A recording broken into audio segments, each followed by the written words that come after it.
Good morning, Horizon. It's so good to know that I'm worshiping with you all this morning, and I'm with you all in spirit this morning, and I wish I could see all of your faces. You know, I was praying for our country and our world this morning, and this song just kept popping into my head. And you know, we're living in uncertain times, and I keep hearing world leaders using the word unprecedented. And while this might be an accurate description of our times right now, this is not an accurate description of our God. Our God He's unchanging, He's certain, He's all-knowing, He's powerful, He's good, He's kind. He can flood these dark places with light. And you know, as believers, we have an opportunity to worship together over video in unison, which is so powerful. And as one body, we can come together and pray and declare certain things through worship.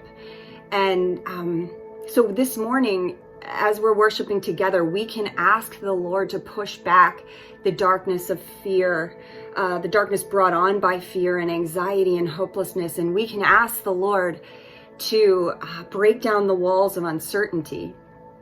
And we can speak the kingdom of heaven to invade this earth, to flood this earth. And so let's do that this morning. Let's sing Flood the Earth and worship together.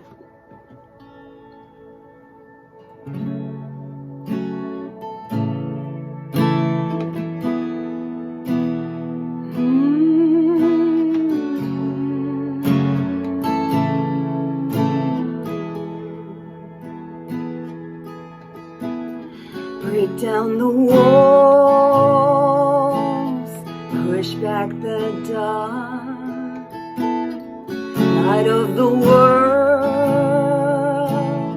move in our hearts. And there's a stirring in the spirit, heaven, something holy, can you feel it? Heaven, let your glory and your power, let your majesty and worth flood the earth,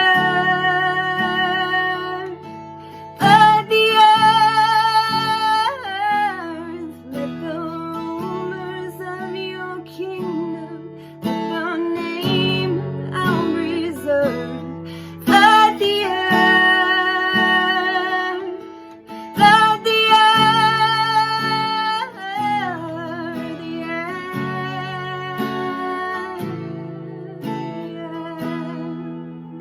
Freedom is here. Freedom is here. Fear has to leave. Pain has to go. Darkness retreat. Every heart here finding healing. Heaven. In this moment, you're revealing heaven. Let your glory and your power, let your majesty and worth flood the earth, flood the earth. Let the rumors of your kingdom, let your name without reserve flood the earth.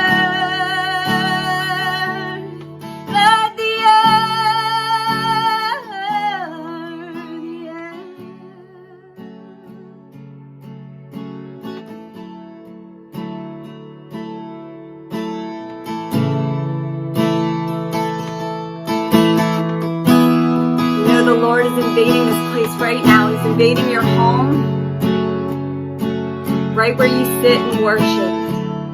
Father, push back the dark, shed light. Father, flood the earth with your presence. Flood the earth with your presence. Sing this together. Break down the walls, push back the dark, light of the world. Move in our hearts, heaven. Flood the earth.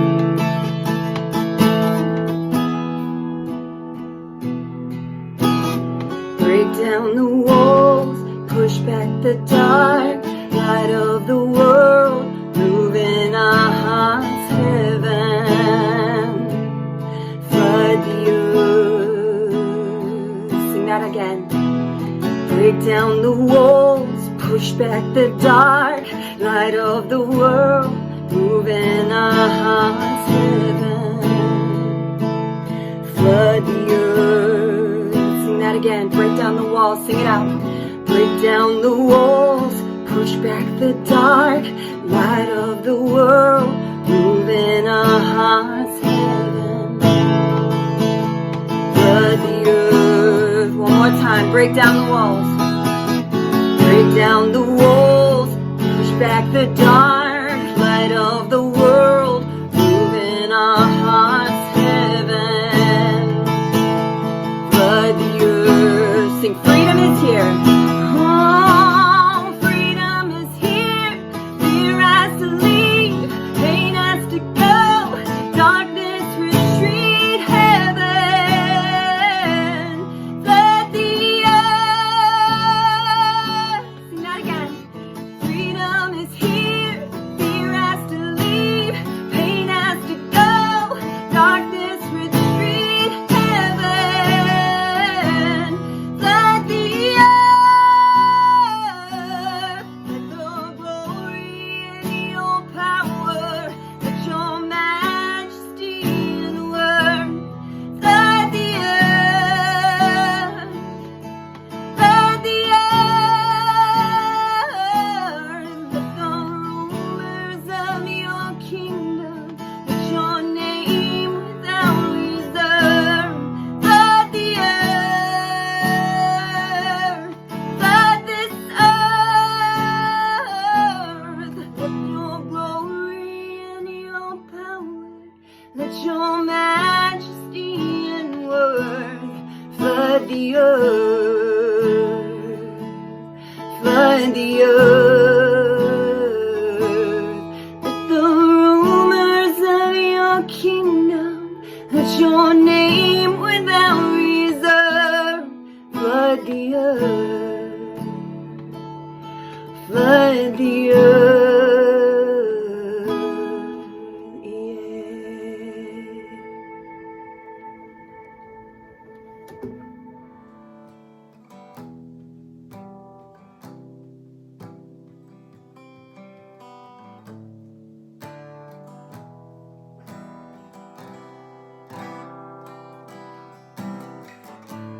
Can't go back to the beginning.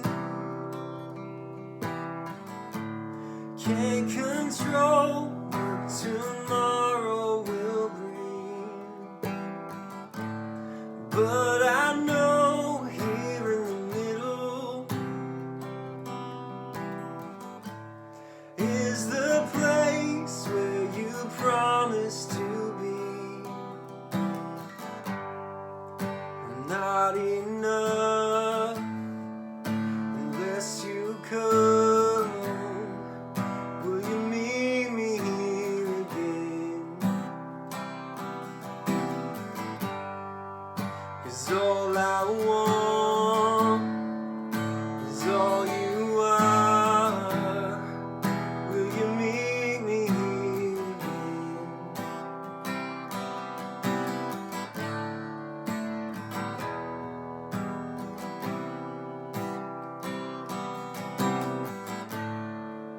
As I walk,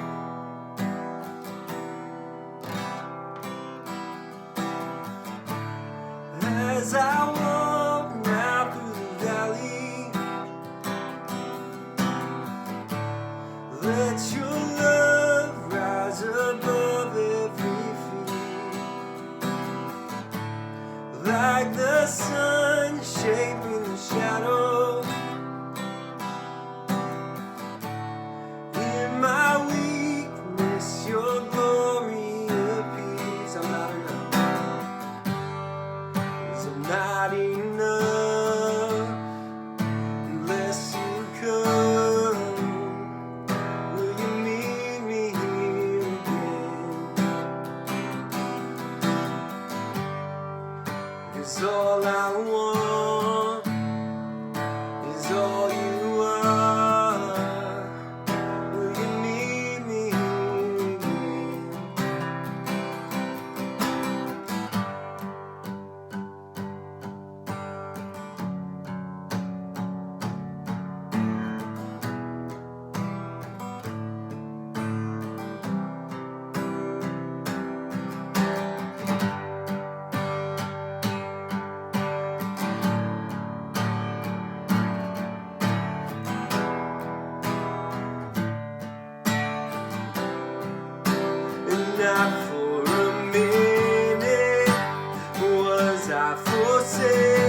'cause all I want is all you are. Will you meet me here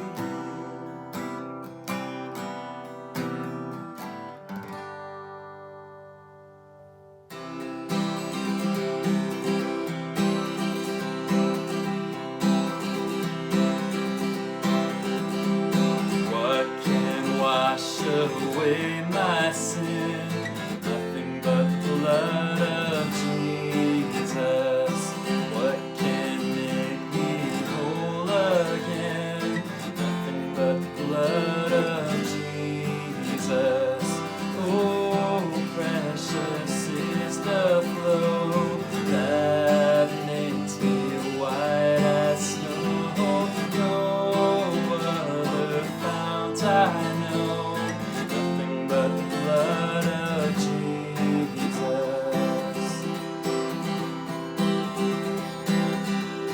Nothing can for sin. Nothing can for sin atone. Nothing but the blood of Jesus. Not a good that I have done. Nothing but the blood of Jesus. Oh, precious is the flow that makes me white as snow. No other fount I know. Nothing but the blood of Jesus. For my pardon, for my pardon, this I see. Nothing but the blood of Jesus. For my cleansing, this my plea. Nothing but the blood of Jesus. Oh, precious is the flow that makes me white as snow. No other fount I know. Nothing but the blood of Jesus. This is all my hope and peace. This is all my hope and peace. Nothing but the blood of Jesus.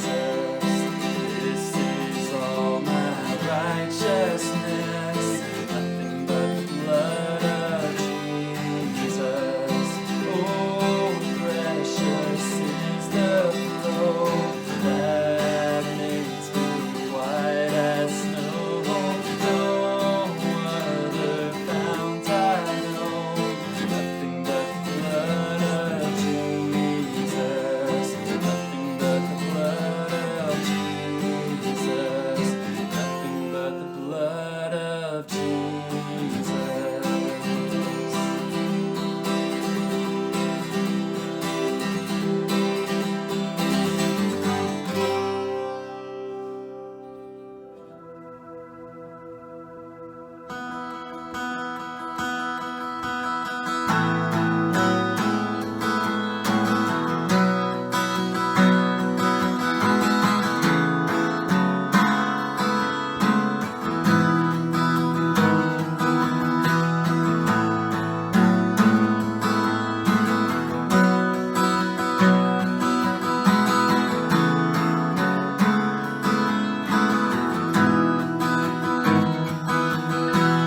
Here, as we wait, seek your face. Come and make your throne upon our praise. Here in this place, have your way. The moment that we see you, we are changed. Show us your glory, show us your glory. In wonder and surrender we fall down. Show us your glory, show us your glory. Let every burning heart be holy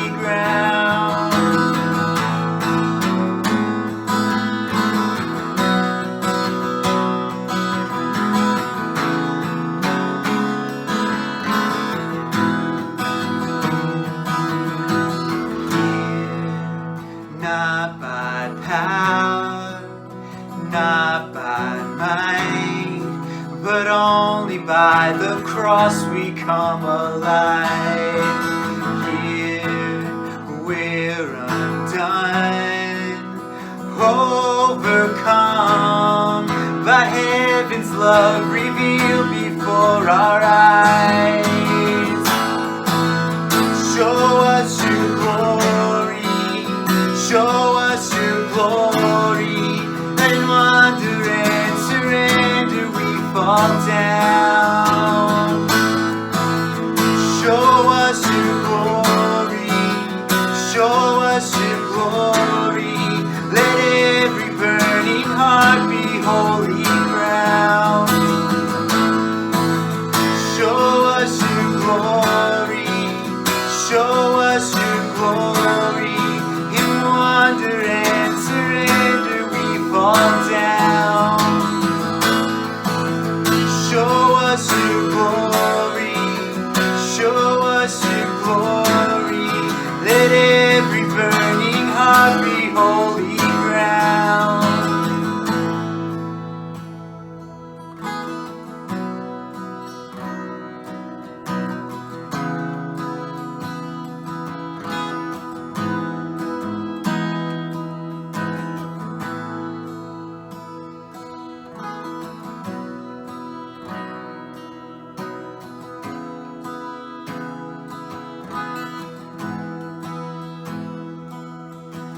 Chains fall, fear bow here now.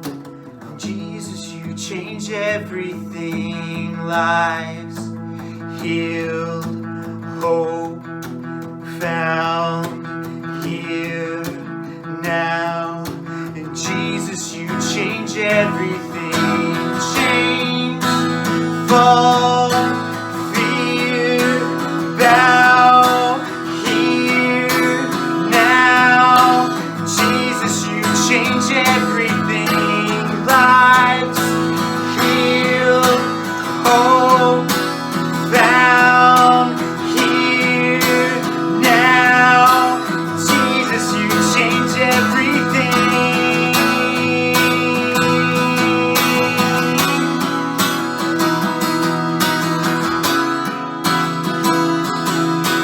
Jesus, you change everything.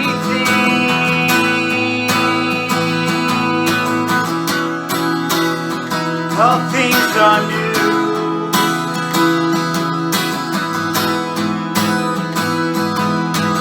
Chains fall, fear bow here now. Jesus, you change everything. Lives healed, hope found here now. Jesus, you change everything.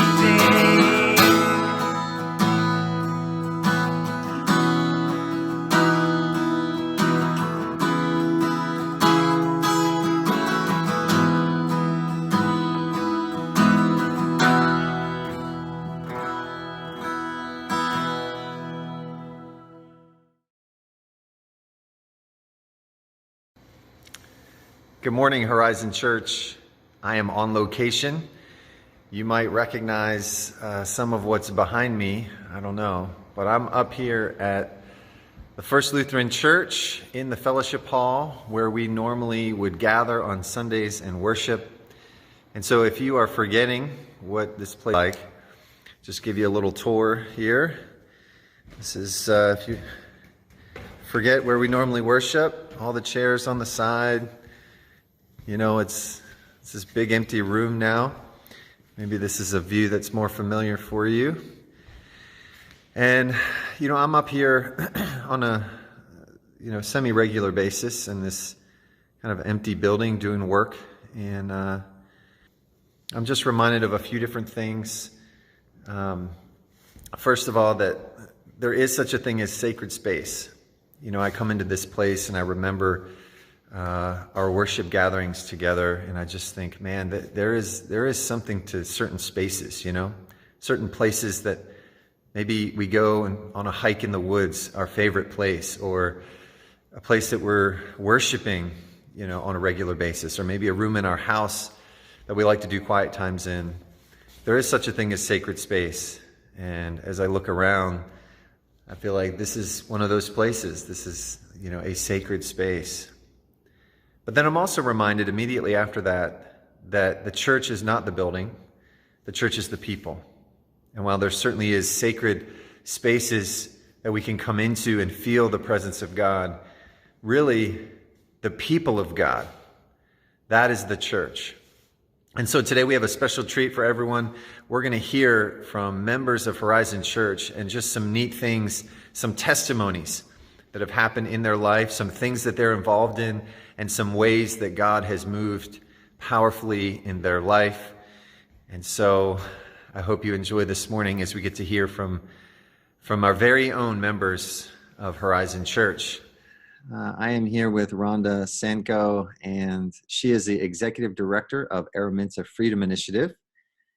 And Araminta, if you don't know, you should know, but if you don't know by now, it's a nonprofit that Horizon actually helped to launch that fights human trafficking in the Baltimore region.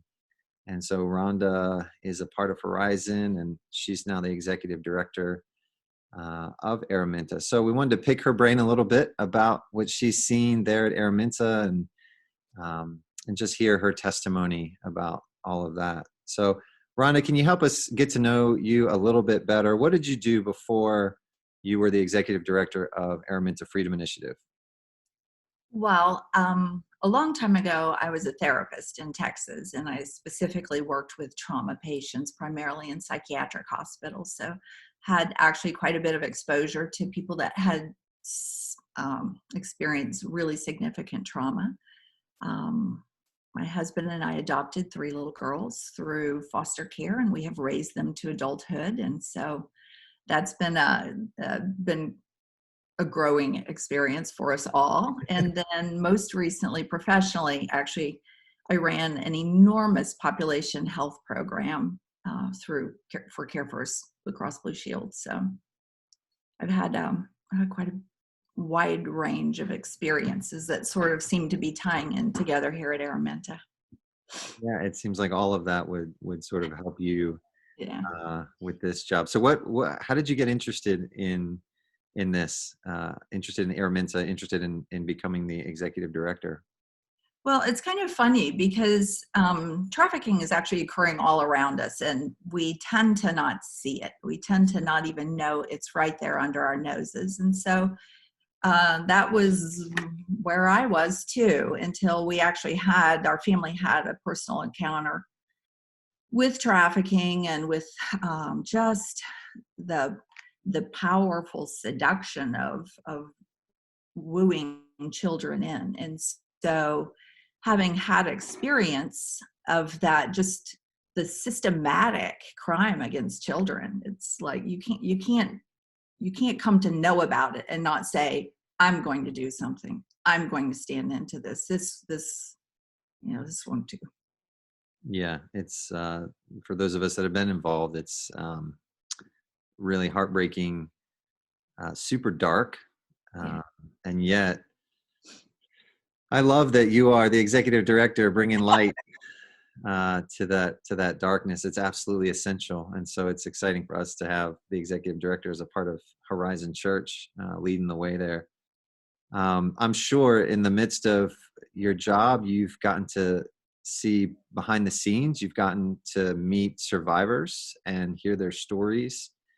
And so I guess I'm just wondering how have those stories, the survivor stories, how have those stories impacted you in your life? Well, that's quite a broad span too, Mark, to be perfectly honest. I mean, one of the things that I really struggle with is just anger. I mean, I'm just furious that this occurs. This is these are American kids. These are our children, and it just is staggering, the anger that I feel some days. The other thing is just this incredible hope and awe of the journey that they're all girls right now, but these kids are willing to go on, and the depth to which they have to look into themselves. I mean, it is awe-inspiring to watch their journey. And I'm just so filled with hope for them. The thing I think that has surprised me the most is how these kids have such a deep and rich spiritual life. I mean, the path to healing is a path to the divine. There's just,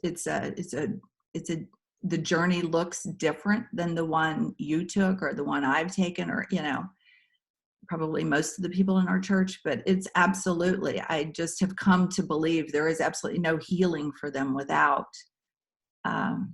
moving straight into the arms of the divine. It's really powerful, and they're quite articulate about it. Well, that leads us into the question of how do you feel like God is using this? Like, what do you think he's teaching you as you kind of face this darkness and the complexity of this issue and just all the things involved?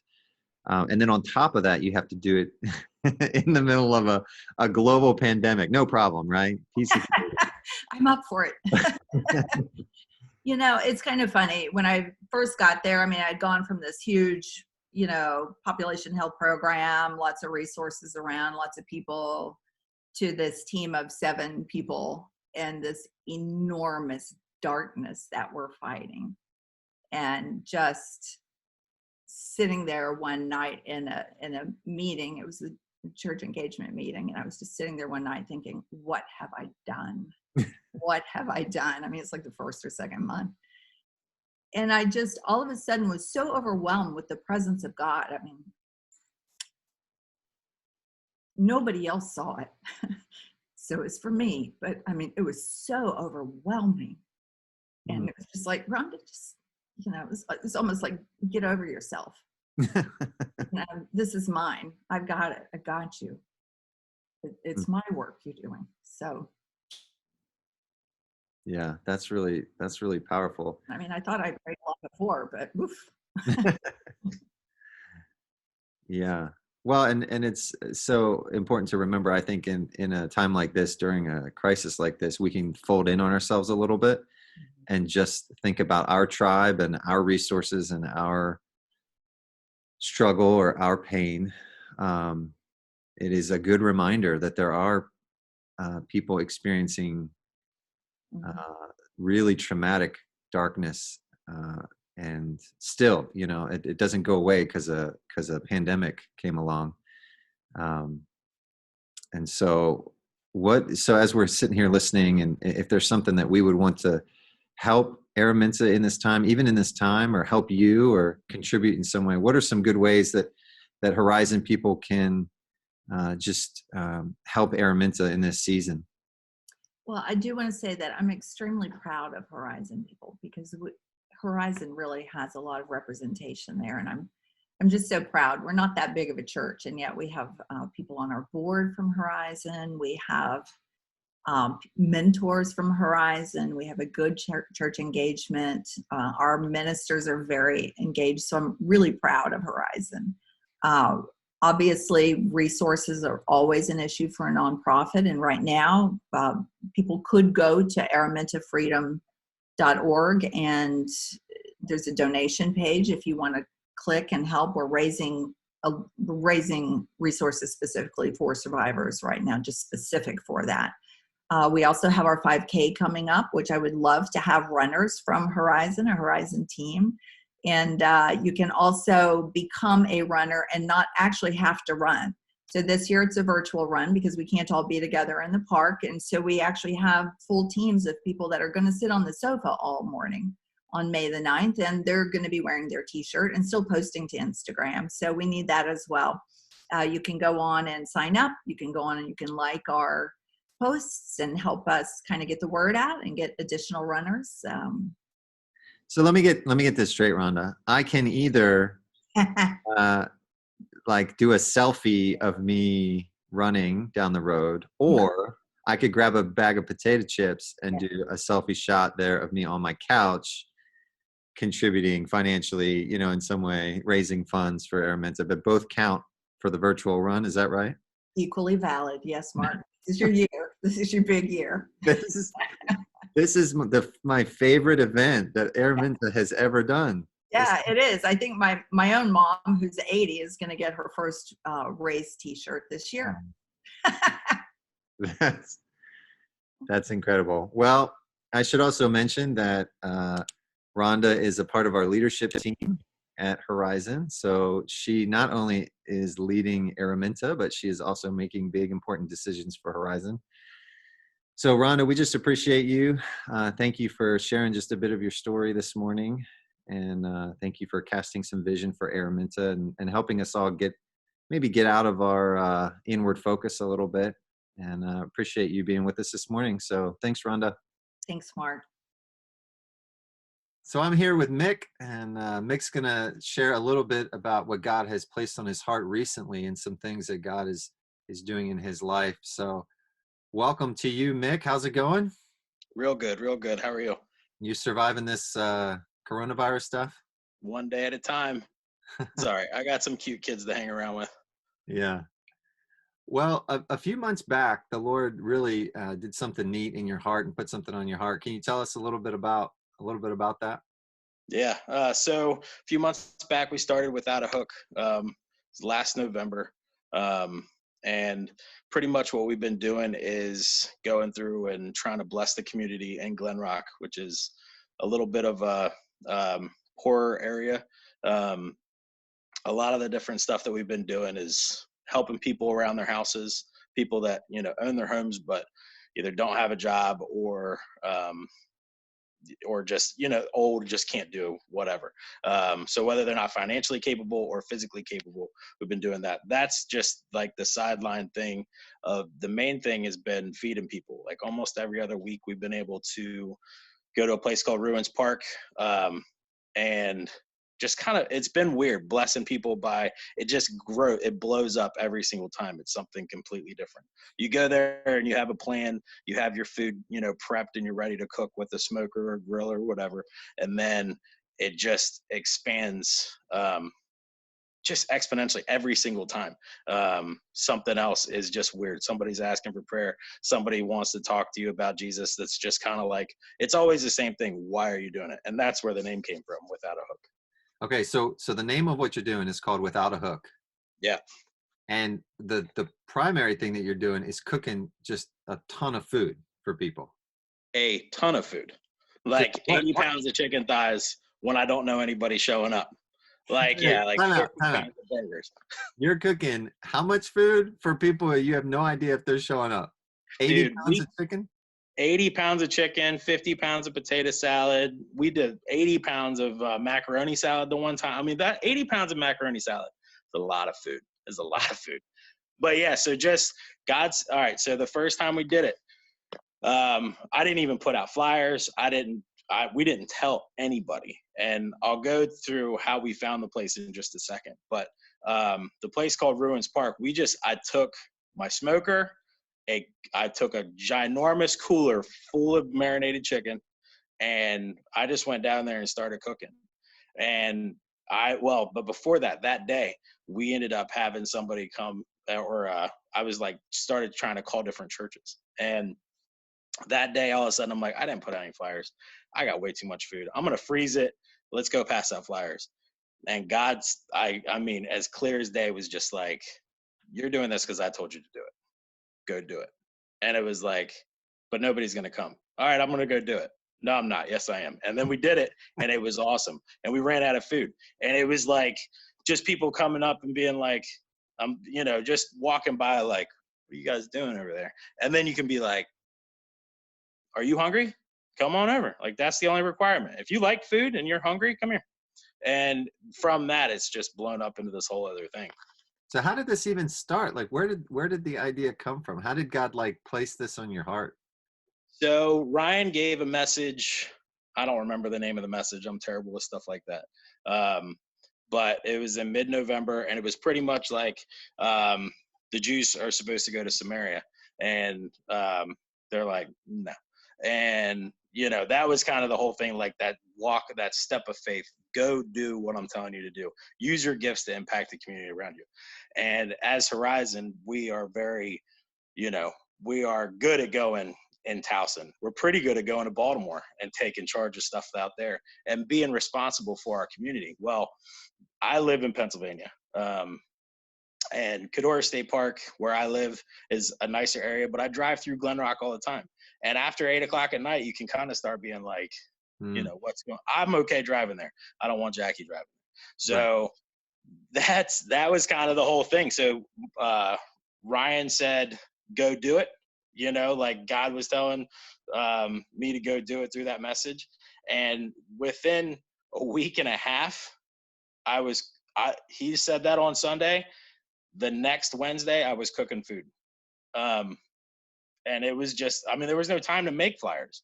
They didn't have a name yet. It was one of those things that God said, do it. We just went and did it. So it sounds like God was all over this thing as soon as you started. What are some cool God moments that kind of really helped you? Because you were willing to take that step of faith, but it sounds like the Lord kind of met you out on the water when you stepped out of the boat a little bit. He met you out there. What are some of those stories? Oh, man. One right off the bat. I mean, it was right immediately. I heard the message. I called my brother and said, hey, my pastor was telling me, you know, use your talents, do what you're good at. And what I'm good at is cooking. And so I called my brother. I'm like, dude, this is what happened. God's telling me to cook for people. I'm going to cook for people in Glen Rock. Aaron's like, that's my brother. He says, have you ever heard of Ruins Park? I said, nope. He's like, well, you should go to Ruins Park. It's pretty cool. There's graffiti all over the place. It looks like a Tony Hawk, old school Tony Hawk skateboard, like level from N64. Like, it's awesome.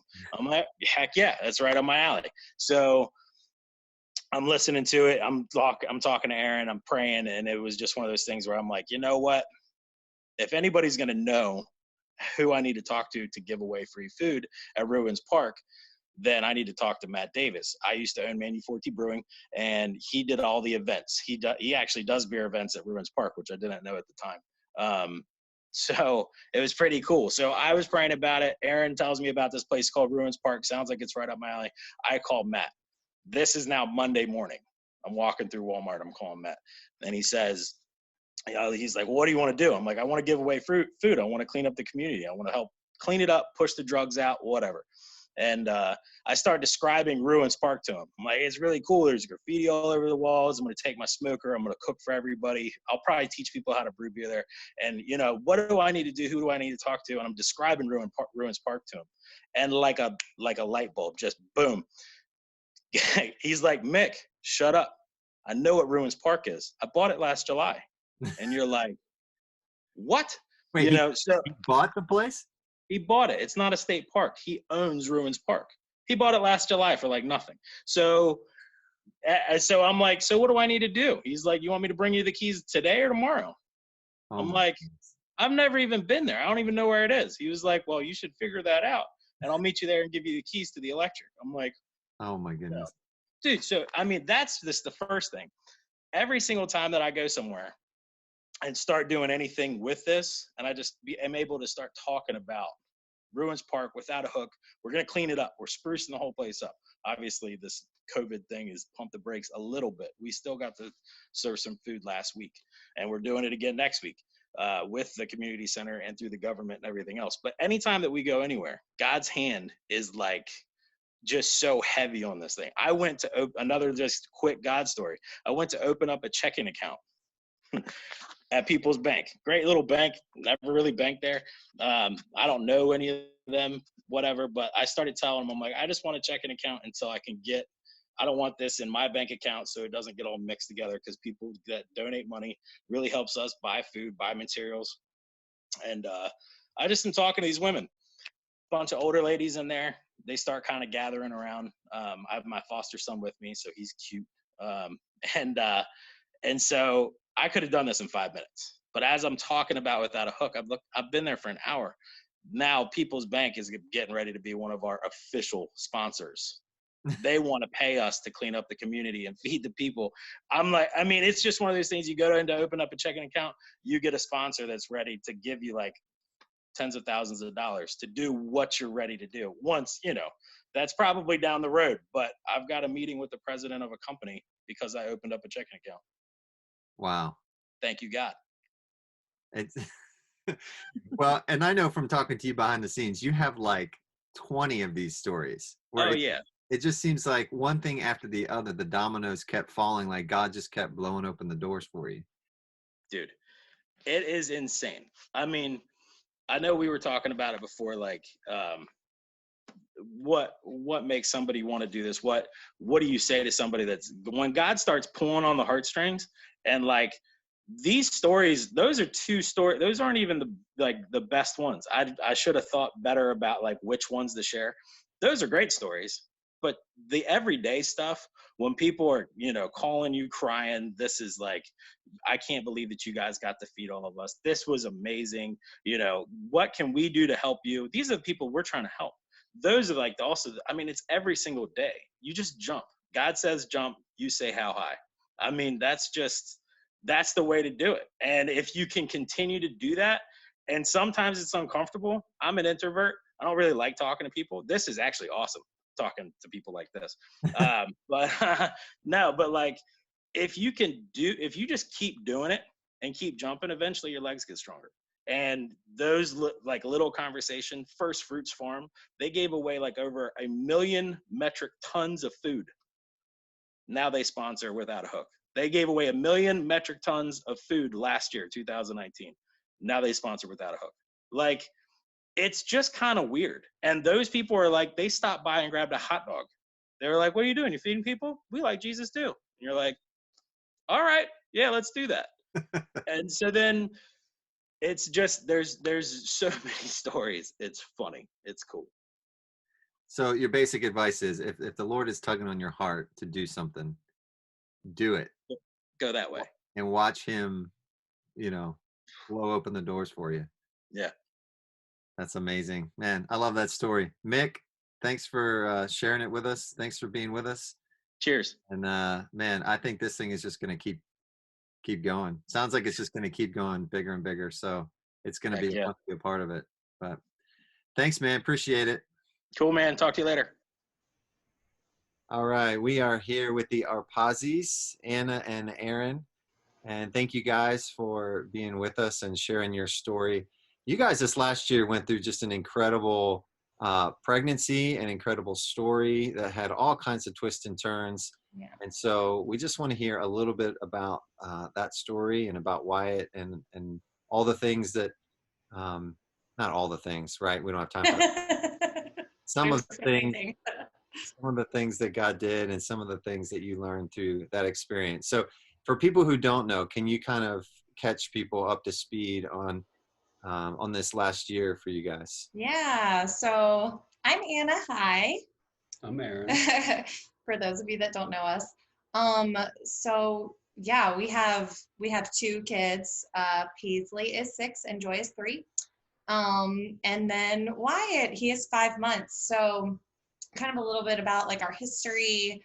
We've had some losses. We had a 2nd trimester miscarriage. Our little one, Joseph, that we lost around 20 weeks prior to Wyatt. And so we came into this pregnancy, we knew we wanted another kid, but it came from a place of grief, really, and hope, a lot of hope for Wyatt. And anyways, fast forward, we found out we were pregnant like about a year ago. It was like March last year in 2019, and everything was working great. It felt great, but we were like holding our breath till that 20-week anatomy scan. Yeah, and we passed a lot of early milestones where we had experienced losses before, so we were feeling good, optimistic. Yeah. The big question was, is it a boy or girl? And we decided that we're going to find out right then at the scan. And so we have our 20-week scan. Yep. And so at 20 weeks, we found out that Wyatt had a heart defect, actually. So the left side of his heart was about half the size of the right side of his heart. And in that room, they couldn't tell us a lot of answers, actually. They were just like, we fear your kid might have a heart defect is the language that they used. And we're going to have to send you for all these to get more information. You're going to have to go to University of Maryland. You're going to have to get echoes. You're going to have to do all these things. So at 20 weeks, we were like, like it was a hard moment because we put so much hope into this pregnancy after losing Joseph, and then we had another miscarriage after Joseph, and we're like, all right, we just got to make it through 20 weeks, the 20-week scan, and then we're like, oh my gosh, a heart defect? Like, what is going on? Yeah, I mean, heart defect is not what you want to hear. Yeah. That's not like a mild, Yeah. Something. Yeah. Because like we didn't know if we were going to lose him at that point. Yeah. We had no idea how serious it was. I mean, I think in those moments, I was stunned, but I looking back, I had a lot of peace with it. I was just like, oh, okay. Like I didn't want to freak out about things that hadn't happened yet. And so like, there were so many unknown things that I was like, okay, when we know the next step, then I can freak out about it essentially. But like right now we don't know what's going to happen. And so I remember thinking that how much peace I had in those moments was like unusual, like especially after our losses and stuff. Like, okay, you just found out that like your kid might not live, has a 60% chance of living. It wasn't like normal for me to have that much peace in those moments. I mean, there were definitely hard moments, but I was just like, every time I went to a new doctor's appointment, it was like, okay, all right, let's find out some more. Okay, now what? And she was way stronger than me because I put on a good face, but I was a wimp inside, and there's just unknowns, and it's scary, and you want to hear them say, hey, we were wrong. It's a miracle. He's not going to need anything. He's a normal, healthy baby, just like you expected. There's some part of me that just wanted that big miracle, and we got awesome medical care in our progression, and we had a ton of support, but there was challenges definitely in accepting and realizing what we needed to face. This was an interesting moment for me now looking back, both people in our community who had direct experience with having children or knowing people with heart defects, and outside of church community, whether through work or acquaintances. It was a consensus of you need to go to Children's National in DC. And I was very comfortable where we were. We weren't getting bad medical care where we were. It just seemed like there was an outside influence that said, you need to go to Children's National. And that was a game changer for us. I got hope for the first time in the process since hearing the news from being at Children's National. It didn't feel like a false hope. It felt like this was right. This is where we're supposed to be. And we talked about that in the car, and we knew that we're changing care and we're going to DC. And when we did that, it was like mind blown. He got a completely different diagnosis that was much more promising.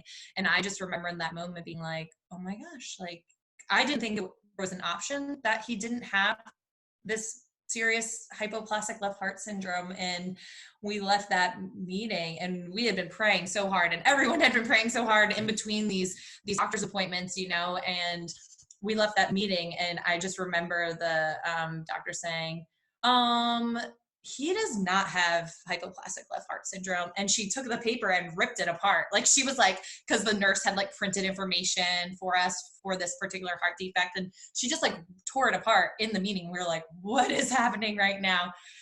So, she explains in detail what she thought was going on with his heart that made it look that way. But like, that was like a huge weight off the shoulders, because the options to fix his heart defect were much less serious and much higher rate of survival. And it was like a really big deal. We had intended to get induced, and then he decided on Halloween that he was gonna show up a little earlier than expected. He came very quickly, but it was all fine. We made it to the hospital. I got a speed camera and a red light camera. It was an early morning drive kind of quickly. I delivered within like 15 minutes of arriving to the hospital. So it was very fast, but thank God. Anna, you're like Superwoman. You don't do epidurals. You just, No. like, yeah. It's hard for me too. I think I need a little credit here. Yeah. So anyways, we made it to the hospital. He was great. Everyone's like, oh my gosh, he's doing so well. Long story short, he, when he was 8 days old, he ended up getting a repair to his aorta. So basically his aorta kind of pinched off a little bit. And so they went in, his tiny little heart, and repaired it, fixed it up.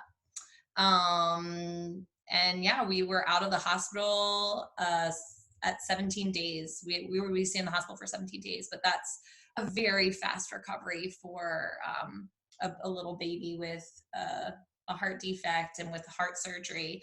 Yeah. Well, it sounds like a lot of your story is sort of like step by step. There was it seemed like God would provide something, and then there'd be this like in between place of not knowing, and then there'd be like the next door that he opened, and then there'd be like an in between place again of not knowing. Yeah. And it seemed like a series of those moments of like cool moments, but then also like a waiting moment of like uncertainty. Exactly. And when people ask, it's like, wait and see, that's our story. Oh, so let's bring in Wyatt here. Had to go get there for a second. There he is. There's the Hello, miracle baby. Oh, he's tired. Anyways.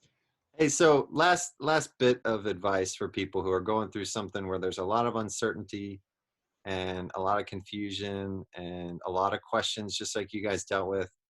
What would be just some words of wisdom, words of advice to them about how to walk through that well? Well, I want to tell the story when we prayed, Mark, and you sent us a text, because the thing is like God knows what you're going through, and even if you feel like he doesn't, or that he's not there, or you can't feel him, the funny thing is I had this saved on my text messages from July that you were praying and you heard something about a bifurcated valve. You said, does he have a bifurcated valve? And then you said, was our text message. And I was like, nope, that's not what the doctor says. And you were like, man, that seems really specific to a heart defect. And I was like, oh, I guess it was for somebody else, not us. And the funny thing is, it's like, it's such a hard thing. I mean, their hearts are so tiny. It's like you can't see it at that 20 weeks, 22 weeks, 24 weeks. You can't see that. And it just means that, or bicuspid. Well, you looked it up and you said, I don't see anything about bifurcated, but I do see something about this bicuspid valve. And that never come up in any conversation. And honestly, we just forgot about it. Yeah, forgot about it. It went out the window. And so, all it means is that the typically a normal heart has 3 flaps, and on the aortic valve, right? 3 leaflets on your valve. Yeah, so but they're like leaflets. Flaps, and so like bicuspid means there's only 2, and usually you don't even find out until you're like in your 80s. But obviously, like that, because he has other stuff going on, that also affects him. And so, literally, we're in the hospital, and he's like 3 days old or 4 days old, and the guy's coming in. He's telling us like everything. The doctor's coming in, telling us everything that's going on with Wyatt. And he was like, yeah, and so he has a bicuspid valve, and Aaron just goes, what? Like, what? And I'm just like, like, oh, I've heard that word. I think the doctor had told us that, our cardiologist, right? And so the doctor leaves, and Aaron goes, did you hear what he said? Bicuspid valve. And I was like, yeah, so. And he's like, that is what Mark heard in prayer, like in July. And I was like, wait, what? And so I like look back to the text messages, and it's exactly what you heard. And it's funny because at 20 weeks, and even now, it doesn't really necessarily mean anything different, but it was like this, like, God knows, like he knows. He knew that Wyatt had cuspid, and like he chose to communicate that through you to us, you know, and just kind of like the doctors could not have known that at 20 weeks. It's too small. You can't see that. It's even, you know, hard to see when he was on the outside because they're so tiny. Everything's so tiny, but it's like God knew that he had that, and God like knew about Wyatt, and he knew everything that was going to happen with him. And so like, I think it's just like looking to the Lord and like trusting him in those moments, and asking for peace. And I think it's okay to ask people for prayer. I think it's okay if you feel so stressed out that you can't even pray for yourself because you're so overwhelmed Right. in those moments. Like to ask people like, look, I'm struggling. I need prayer. Can you pray for me? Because there was moments where I felt very heavy and I was pregnant and had 2 other kids. And, you know, there was other moments of like still grieving of another pregnancy, and where I was just like, this is all too much right now. And I felt very heavy that I felt like I didn't even know what to pray, like what to pray for, or like I just couldn't come to the Lord sometimes in those moments. And I think that's when our community really like held us up, and people would check in and send text messages or like video chats and stuff and saying, you know, you're on my heart today, and this is like my word for you. And we needed those in those moments, you know? Yeah. Awesome. Well, thanks, guys. Thanks so much for telling a little bit of your story and for bringing Wyatt in on it so everybody gets to see him. Adorable. So cute. Still on the show. Thank you. Thank you. Yeah, thanks for being a part of this. We appreciate you guys. And I think it's going to be a big encouragement to a lot of people who are facing things that are uncertain. So thanks, guys. Thank you, Mark. Thanks.